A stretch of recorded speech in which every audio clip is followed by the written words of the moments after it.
حضور صلی اللہ تعالیٰ علیہ وسلم نے بعض روایات انبیاء سابقین کی اس حوالے سے بیان فرمائی ہیں۔ اب ہم بات کر رہے تھے معاف کرنے کی یا اللہ تبارک و تعالیٰ کی رحمتوں کی، تو حضرت امام رازی علیہ الرحمہ تفسیر کبیر میں ایک حدیث طیبہ جب وہ سورہ فاتحہ شریف کو انٹرپریٹ کرتے ہیں تو اس تسلسل میں ایک حدیث طیبہ نقل کرتے ہیں کہ جناب سیدنا عیسیٰ علیہ السلام آپ گزر رہے تھے تو آپ کے راستے میں ایک قبر تھی، اس قبر پر سے آپ کا گزر ہوا تو آپ دیکھتے ہیں کہ وہاں جو صاحب قبر ہے، مدفون جو شخص ہے، اس کو بہت دردناک عذاب ہو رہا ہے۔ اللہ تبارک و تعالیٰ کی پناہ مانگتے ہوئے وہاں سے آپ گزر جاتے ہیں۔ جب دوبارہ آپ کو اسی قبر پر سے گزر ہوتا ہے تو آپ کیا دیکھتے ہیں؟ وہ شخص جو پہلے شدید عذاب میں مبتلا تھا، اب اس کی قبر جو ہے وہ جنت کا باغ بن چکی ہے، مزے میں ہے، بڑے سکون اور راحت میں ہے۔ تو جناب سیدنا عیسیٰ علیہ السلام اللہ رب العزت کی بارگاہ میں التجا کرتے ہیں، مالک آپ کی تدبیریں آپ جانتے ہیں، آپ کی کیا حکمت ہے آپ بہتر جانتے ہیں، اگر مجھے یہ بتایا جائے کہ اس قبر والے نے مرنے کے بعد کون سا ایسا معاملہ کیا ہے کہ جس کی وجہ سے آپ کی رحمتیں اس کی طرف متوجہ ہوئی ہیں، آپ نے اس کے ساتھ اپنی کرم نوازیوں کا معاملہ فرمایا ہے کہ پہلے اس کی قبر میں عذاب تھا اور اس کے بعد اس کی قبر کو جنت کا باغ بنا دیا گیا ہے، تو جناب سیدنا عیسیٰ علیہ السلام کی طرف وحی ہوتی ہے،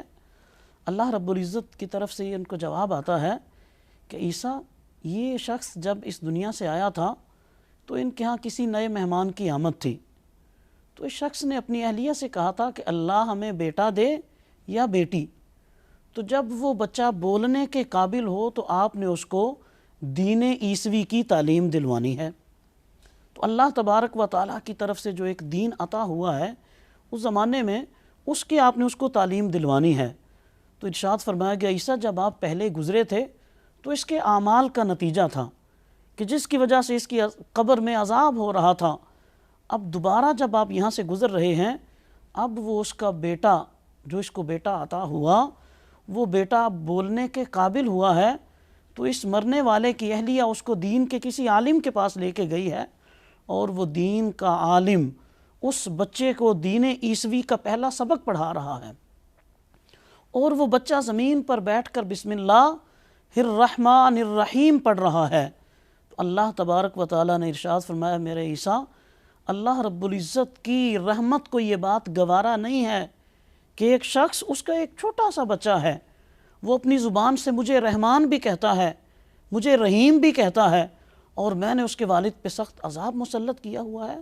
تو یہ اللہ رب العزت کی بارگاہ میں جو معاف کرنے کا عنصر ہے، یہ اس کی بارگاہ میں بڑا پسندیدہ ہے، خود بھی اپنے بندوں کو معاف فرماتا ہے، معاف کرنے کے لیے بہانے تلاش کرتا ہے۔ اب وہ دیکھتا ہے کہ کوئی نہ کوئی نیکی اس کے ساتھ ریلیٹ ہو جائے،